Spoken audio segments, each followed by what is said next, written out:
few years ago, I was giving a sales and marketing presentation to an annual corporate meeting of attorneys.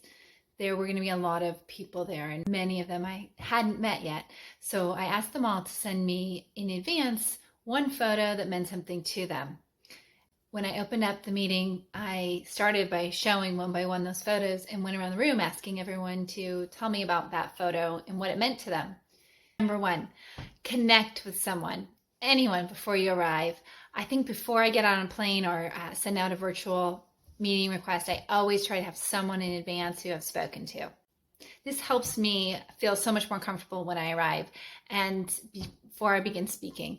I think even if I just Slack someone and ask them, where are great places to get coffee, it helps me when I get there to remove any anxiety of walking into a room where I know virtually no one. Always start with the wins. If nothing else, they teach us in journalism not to bury the lead. And I would say the same is true when you're making presentations. A few years ago, a company website that I was working on, it was hacked by a third-party not good site.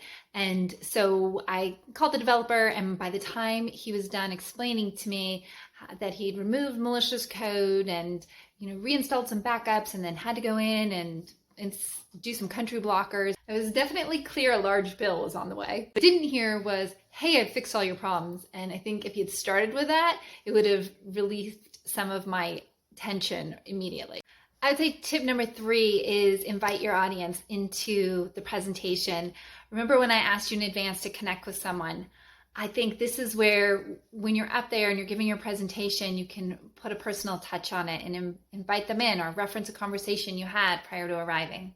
For instance, you could say something like, hey, I spoke to Mr. Santana last week and he was explaining to me that he was having this error when he was trying to execute this report, and this is how I've solved this. Your audience is going to feel heard. They're going to feel like you've listened to them, and they're going to be more engaged. It's a small gesture. I get it. And in these days when we're doing virtual meetings, maybe you want to hold up a little iPad and show them you're reading their Slack messages, but it really makes your audience feel heard and listened to. And I think it's a great way to bring them into your presentation. What's great is if you can pick up some keywords in those advanced conversations, you can sneak them into your presentation and it'll feel a little bit more like you're speaking their language. Number 4, make them laugh. Especially if you're in the middle of a really long technical presentation, take a minute to have a breather, make them smile. In my family, when conversations are getting too heated or dicey, we have an aunt who will, out of nowhere, it can be perfectly sunny outside, who will say, do you think it's going to rain?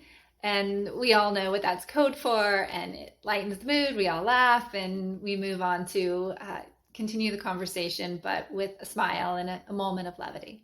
I definitely think breaking up the serious nature of your presentation gives the audience a minute to breathe, and it will bring them back to full attention when you take a deep breath and smile all together. Definitely humanize yourself. They're looking at you like you're the expert up there, and you want to make sure that they know you are just as human as they are. So, fun fact, that's actually me last summer botching the beginning of the race. And yeah, we can all fumble at the start, but just have them laugh with you.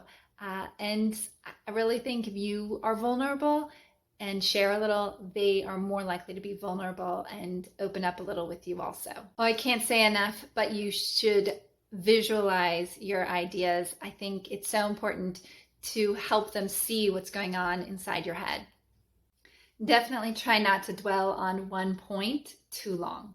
I would say even the fewer the words on the slides, the better. In fact, I would challenge you before you even give your presentation to show it with no words to a neighbor, your sister's friend's hairdresser, whoever it is, and get their feedback. Do they know what you're trying to convey? Can they understand your message?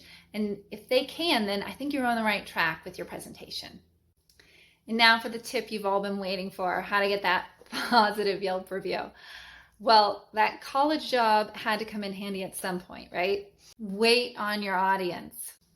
You start by greeting your customer. You say hello, offer them a beverage. You don't just walk in and shove the whole meal in their face. Waiters give you time to digest your meal between courses. So make sure you're mindful of that when you have a presentation that's packed full of details. Really give your audience time to take it in, absorb before you move on. You may say something witty to make them smile. You give them a recommendation on what your favorite thing is on the menu today.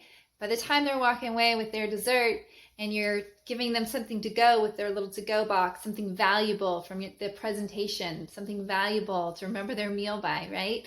All of those things are going to lead them to walking away feeling like, hey, I'm walking away with something valuable. I had a great experience. And then there's your positive Yelp review. So number 8, last but not least, is use your instrument. And I think one thing that can happen when we're talking frequently in a setting situation where we're giving a presentation is that that monotone comes in. We start reading our notes. I think what you want to do is not be afraid to get excited when you're saying something awesome and then slow down and take a pause, because it's a lot to take in. And you know it, and you can acknowledge that with your audience. Don't let your audience nod off to sleep. I definitely think tone of voice can make or break your audience's attention. So be mindful of speeding up, slowing down, raising your voice, quieting it, and really use your instrument. Next presentation is going to be amazing. I'm sure of it. All you have to do is remember to communicate like your Yelp review depends on it.